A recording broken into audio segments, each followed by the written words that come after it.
Amen.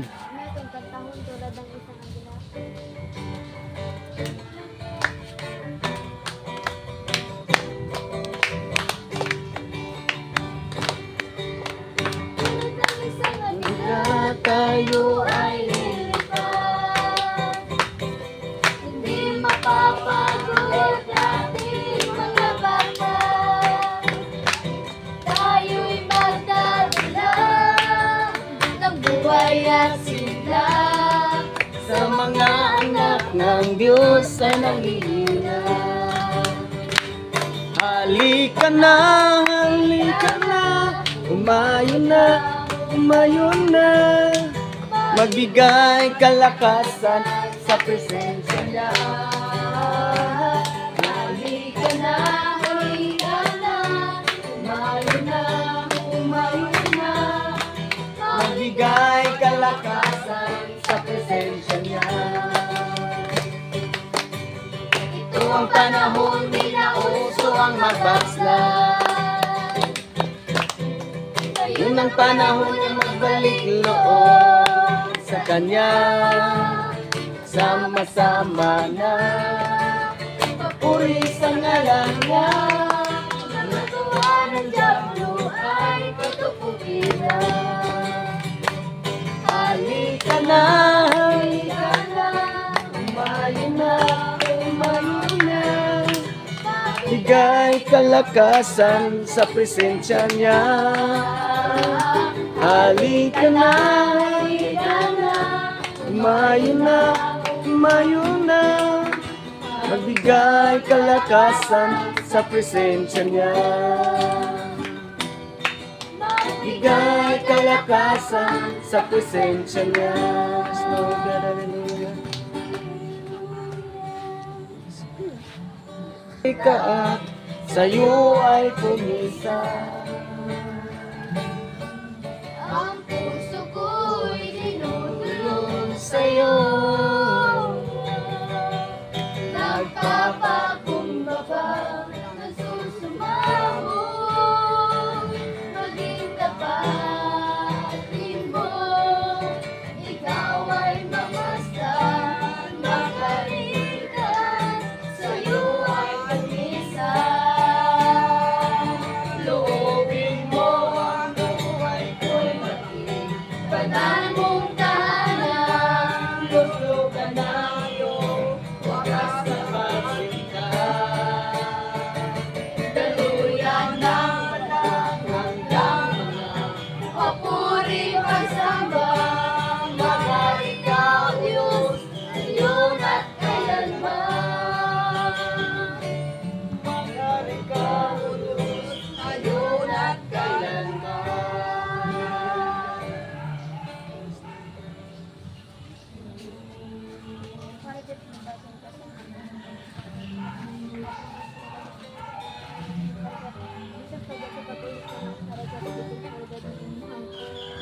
Gamudang mga labod ug palikan ug mga dugo kay dikit may ng mga asin kasi sa mga palikan ug magulupot ka ng palikan. Salamat sa mga Kristo.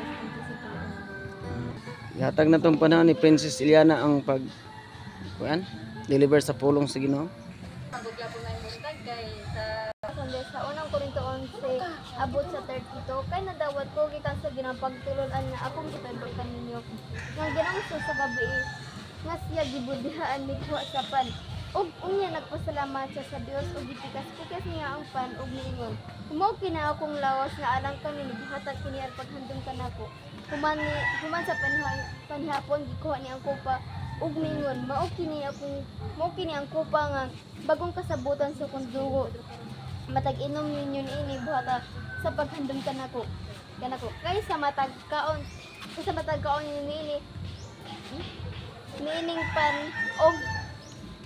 pan og sa matag inom ninyo niinigikan nining kupa gisangyaw ninyo ang iyang kamatayon hangtod sa pagbalik niya busa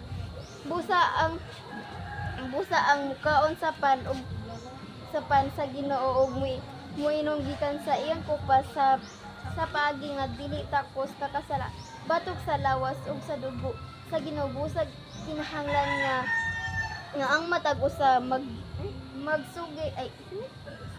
magsusi sa iyang kaugalingon ug unya mukaon sa pan ug mingon gikan sa kupa. Nakarabit ano. Kay kung dili niya ilhon nga kahadlukan sa lawat sa Ginoo inig daghan kaninyo ang nagmasakiton og nagmaluyhon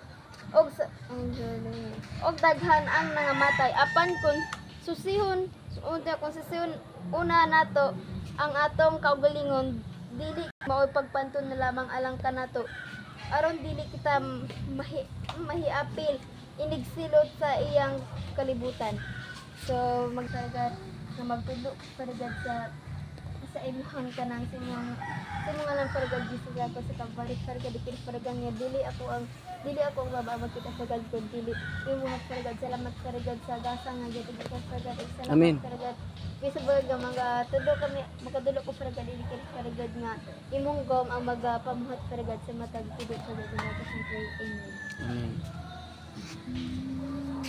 Tog kan sa ginang pagtulod-an nga akong gitudlo kaninyo hatag kini aron paghandom kanako. So kasi nga nagyon si dira ni Jesus Christ mo kanang ang kaning ko pamoni ang dugo ni Jesus nga kanang nagpakamatay sa cross alang sa tong mga sala kanang magtumansong gisugo di ba si Jesus Christ ni gugma kanato. So kanang nagyon siya dira ang kanang God the love the world and the yung bibigyan ng sample.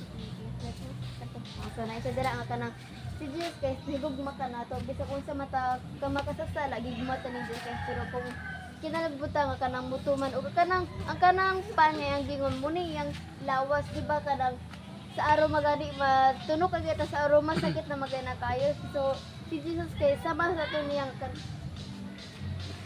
sama pa to niya nga kanang ang corona iya paggibutang solo ginapdusan pa siya sa daghan kayo diba so sakit kinang hamtangan ni Jesus kaysa na so kita nga mga anak sa Ginoo kinagutang mo to man sige sugot tungod kay wala man tay kasukli sa Ginoo nga sa iyang pagkigugma ka nato Amen. man atong isukli nga wala na magatay kasukli sa Ginoo tungod kay ang iyang gibuhat para man kanato nga kanang sa kung kita ba yung silutan may kanang yan si Jesus nga siya na lang tungod kay niluoy siya sa ato so kung wala si Jesus Christ nagpakamatay sa cross kanang kita ron wala na kita din sa kalibutan na sinilutan na lang kita so din sa kuan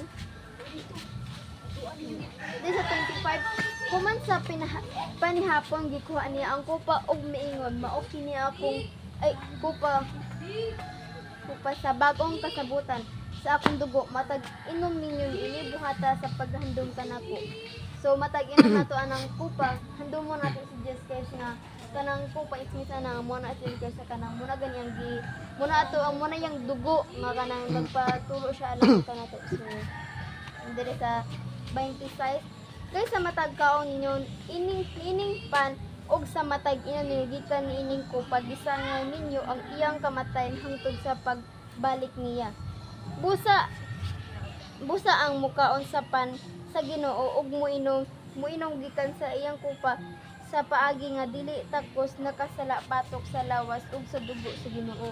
So rin siya dira kung padadalan kung ardi alang kita kana wala. Kung sa niya kanang minggan na siya dira ang kanang ano kadapit. Alang kita kini makamatay sagrado ni siya nga gingon din ni Jesus Christ. So tungod kay gibutang man ni sa Bible sagrado bun siya kung natay sala kay gutang nga mga tagpasaylo sa nakasala ka nato buhi man sila og patay. So dinhi sa 28 gusto kinalan nga ang matag usa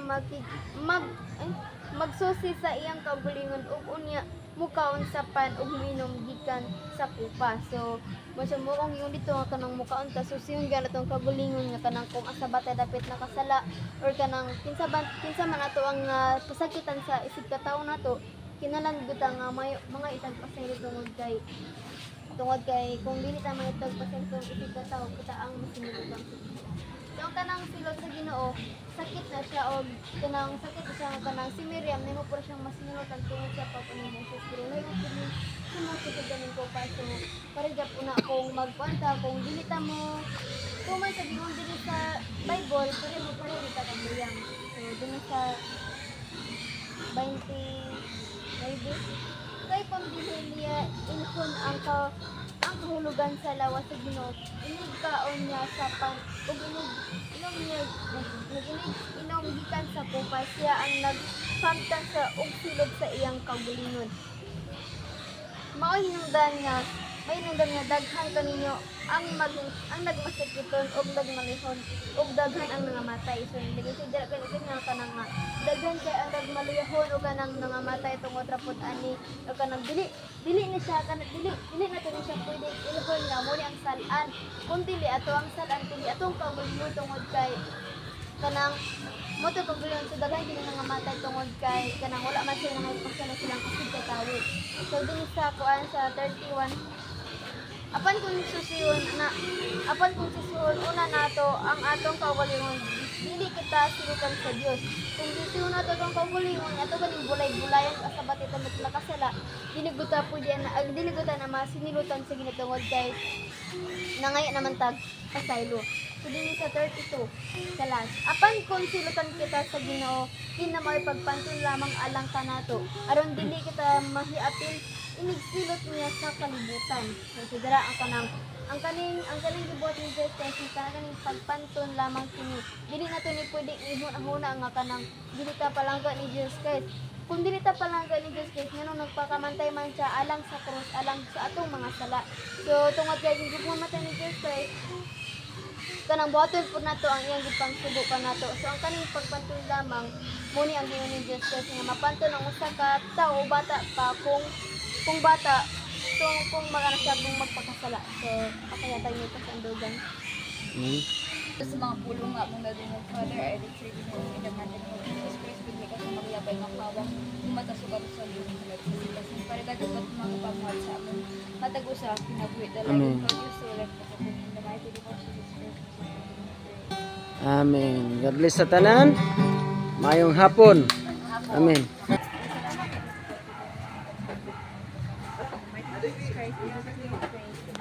Amen. Happy birthday nako. Happy birthday, Pastor. Pastor, happy birthday. Katanan. Good birthday. Mo ni siya guys after Bible studies next time. Thank you Lord sa mga kamot na nag-prepare.